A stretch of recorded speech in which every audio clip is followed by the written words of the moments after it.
Assalamualaikum warahmatullahi wabarakatuh. Jumpa lagi dengan saya dalam Taufik BZ Channel. Baiklah, saat ini kita akan membahas materi pelajaran PAIBP kelas 5 SD pokok bahasan mengenal Rasul-Rasul Allah. Untuk lebih jelasnya silakan menyimak tayangan berikut ini.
Selanjutnya akan Bapak tayangkan juga cuplikan kisah Nabi-Nabi Ulul Azmi berikut ini.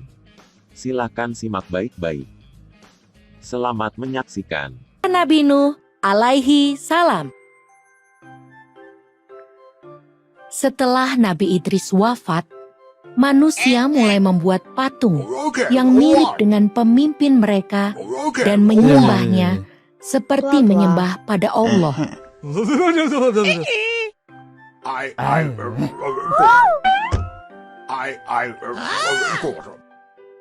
Manusia mulai melupakan Allah.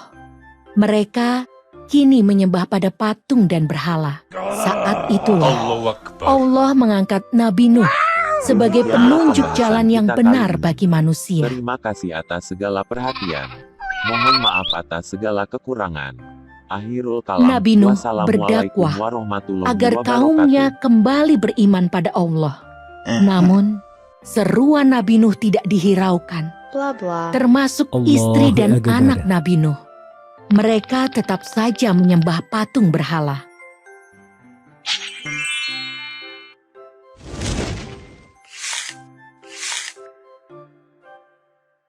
Hanya sedikit dari mereka mau bertobat. Nabi Nuh kemudian berdoa kepada Allah agar diberi petunjuk dalam membimbing umatnya. Subhanallah.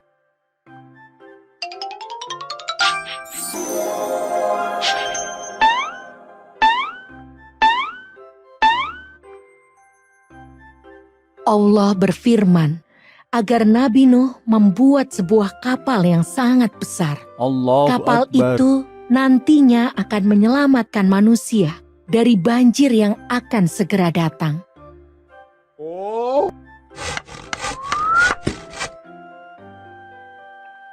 Nabi Nuh mengingatkan umatnya bahwa banjir besar akan datang dan hanya Allah lah yang bisa menyelamatkan mereka semua. Namun umat Nabi Nuh tidak percaya.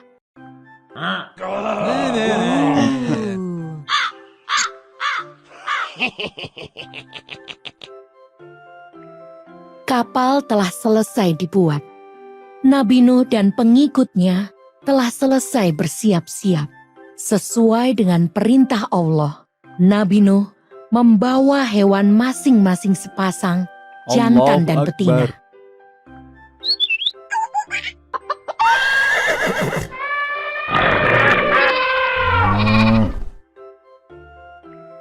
Hukuman datang dari Allah bagi orang yang tidak beriman. Di tengah cuaca yang panas, hujan badai datang dengan cepat. Banjir besar menghancurkan dan menenggelamkan semua yang ada. Setelah badai berhenti, Nabi Nuh dan para pengikutnya membangun sebuah pemukiman. Allahu Akbar. Nabi Nuh terus berjuang untuk berdakwah hingga usia 950 tahun.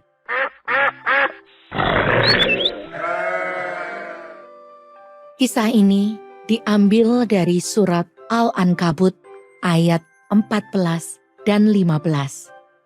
Dan sesungguhnya kami telah mengutus Nuh kepada kaumnya, maka ia tinggal di antara mereka 1000 tahun kurang 50 tahun. Maka mereka ditimpa banjir besar, dan mereka adalah orang-orang yang zolim. Maka kami selamatkan Nuh dan penumpang-penumpang bahtera itu. Dan kami jadikan peristiwa itu pelajaran bagi semua umat.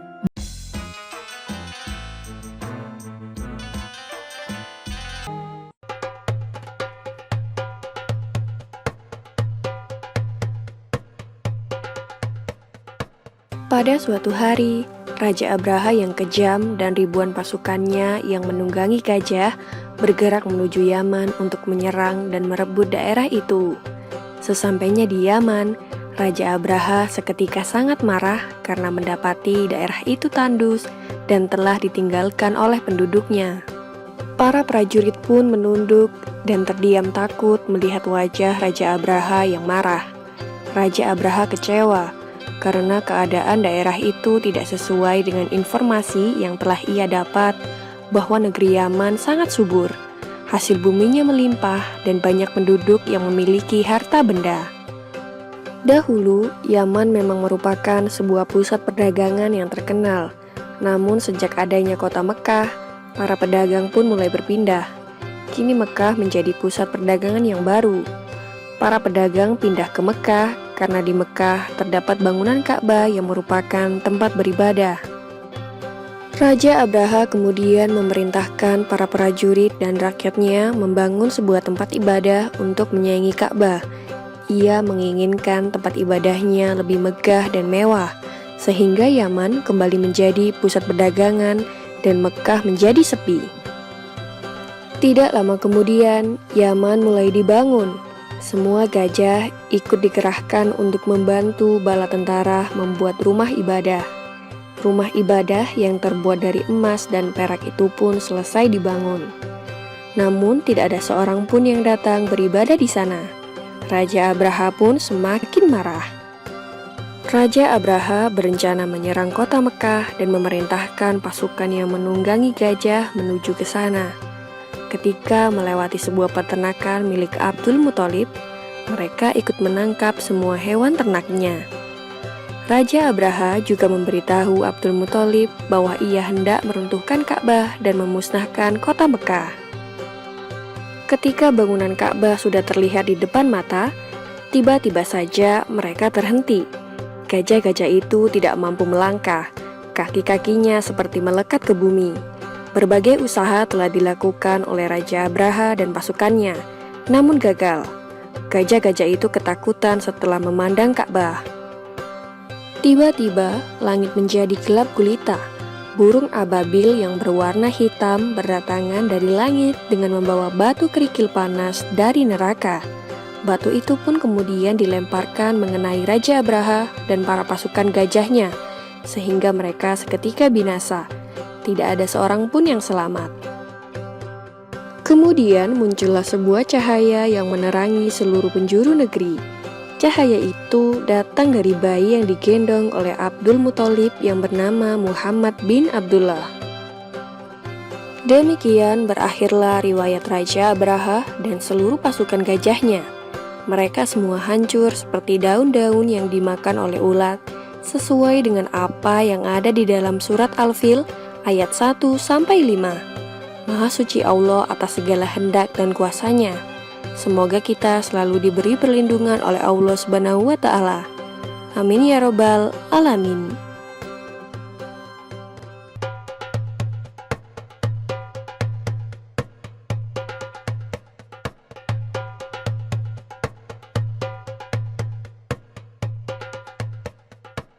Pagi itu, Rasulullah dengan suara terbata memberikan petuah. Wahai umatku, kita semua ada dalam kekuasaan Allah dan cinta kasih-Nya. Maka taati dan bertakwalah kepadanya. Kuwariskan 2 hal pada kalian, yaitu sunnah dan Al-Quran. Barang siapa mencintai sunnahku, berarti mencintai aku, dan kelak orang-orang yang mencintaiku akan bersama-sama masuk surga bersamaku. Khutbah singkat itu diakhiri dengan pandangan mata Rasulullah yang teduh menatap sahabatnya satu persatu. Abu Bakar menatap mata itu dengan berkaca-kaca. Umar tidak dapat menahan napas dan tangisnya. Utsman menghela napas panjang dan Ali menundukkan kepalanya dalam-dalam. Tanda-tanda itu semakin kuat tatkala Ali dan Fadal dengan sigap menangkap Rasulullah yang limbung saat turun dari mimbar. Matahari kian tinggi, tapi pintu rumah Rasulullah masih tertutup. Sedangkan di dalamnya, Rasulullah sedang terbaring lemah dengan keningnya yang berkeringat. Tiba-tiba, dari luar pintu terdengar seseorang yang berseru mengucapkan salam. "Bolehkah saya masuk?" tanyanya. Tapi Fatimah tidak mengizinkannya masuk. "Maafkanlah, ayahku sedang demam," kata Fatimah yang membalikkan badan dan menutup pintu. Kemudian ia kembali menemani ayahnya yang ternyata sudah membuka mata dan bertanya pada Fatimah, "Siapa itu, wahai anakku?"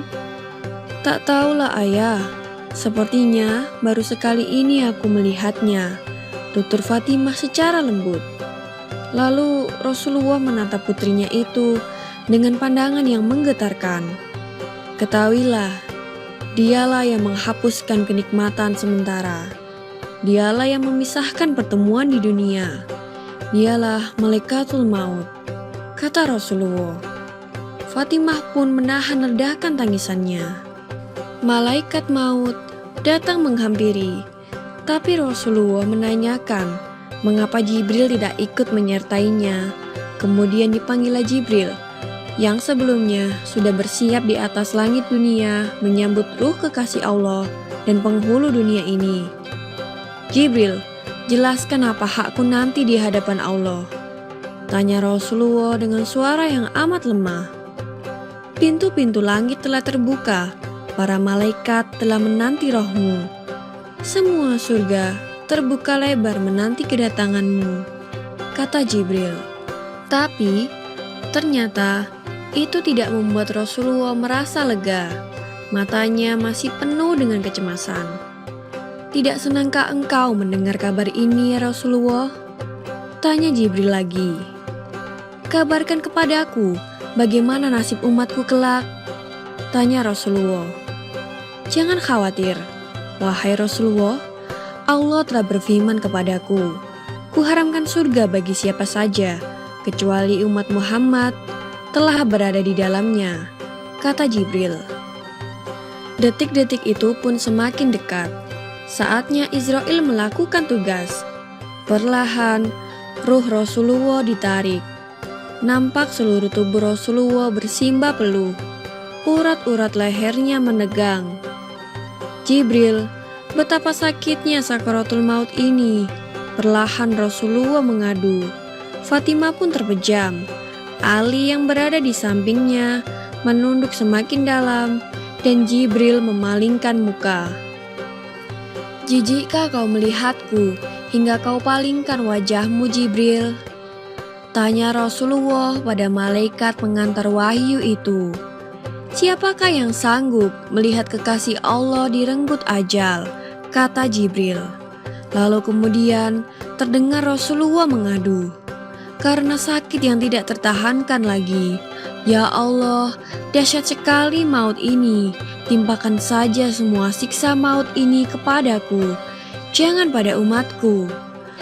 Lalu badan Rasulullah mulai dingin. Kaki dan dadanya sudah tidak bergerak lagi. Bibir Rasulullah bergetar seakan hendak membisikkan sesuatu. Lalu Ali mendekatkan telinganya. "Peliharalah sholat dan peliharalah orang-orang lemah di sekitarmu. Di luar pintu, tangis mulai terdengar bersautan. Para sahabat sedang sangat bersedih. Fatimah menutupkan tangan di wajahnya, dan Ali kembali mendekatkan telinganya ke bibir Rasulullah yang mulai kebiruan. Rasulullah pun mengucapkan kata terakhirnya, yaitu, "Umatku, umatku, umatku." Dan berakhirlah perjalanan hidup manusia mulia yang memberi sinaran itu.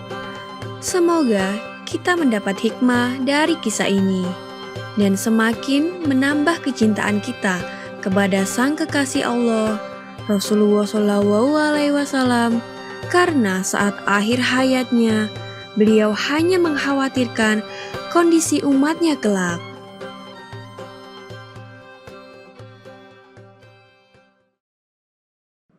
Demikianlah pembahasan kita kali ini. Terima kasih atas segala perhatian. Mohon maaf atas segala kekurangan. Akhirul kalam, wassalamualaikum warahmatullahi wabarakatuh.